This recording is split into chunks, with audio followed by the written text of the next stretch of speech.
शहर की एक ऊंची इमारत के एक शांत फ्लैट में मीरा रहती थी।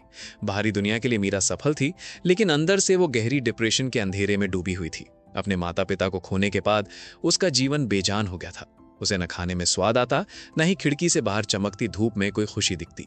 एक ठंडी बरसाती शाम को मीरा अपने दफ्तर से घर लौट रही थी। तभी सड़क के किनारे एक कचरे के ढेर के पास उसे कराहने की आवाज सुनाई दी। वहां एक छोटा सा गंदा और जख्मी गली का कुत्ता पड़ा था। वो ठंड से कांप रहा था और उसकी आंखों में बेबसी थी। मीरा उसे वहीं नहीं छोड़ सकी। वो उसे अपने साथ घर ले आई।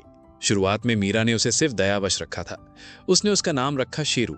शेरू की हालत नाजुक थी, इसलिए मीरा को अपनी उदासी छोड़ उसकी सेवा में लगना पड़ा।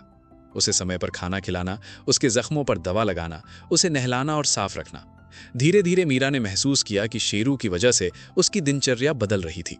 जो मीरा सुबह 11 बजे तक बिस्तर से नहीं उठती थी, अब वो शेरू के प्यार से चाटने और पूंछ हिलाने की वजह से सुबह 6 बजे उठने लगी।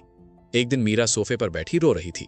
उसे फिर से अपने अकेलेपन का एहसास हो रहा था। तभी शेरू दौड़ता हुआ आया और अपना सिर मीरा की गोद में रख दिया। उसकी भूरी आंखों में मीरा के लिए इतना प्यार और वफादारी थी कि मीरा के आंसू थम गए। उसे महसूस हुआ कि दुनिया में कोई तो है जिसके लिए उसका होना मायने रखता है। शेरू को बाहर घुमाने ले जाने के बहाने मीरा ने फिर से बाहर की ताज़ी हवा लेनी शुरू की। उसने लोगों से बात करना शुरू किया और प्रकृति की सुंदरता को फिर से पहचाना। महीनों बाद मीरा पहले जैसी नहीं थी। उसकी आंखों की चमक लौट आई थी। जिस डिप्रेशन ने उसे कैद कर रखा था, उसे एक बेजुबान जानवर के निस्वार्थ प्रेम ने तोड़ दिया था।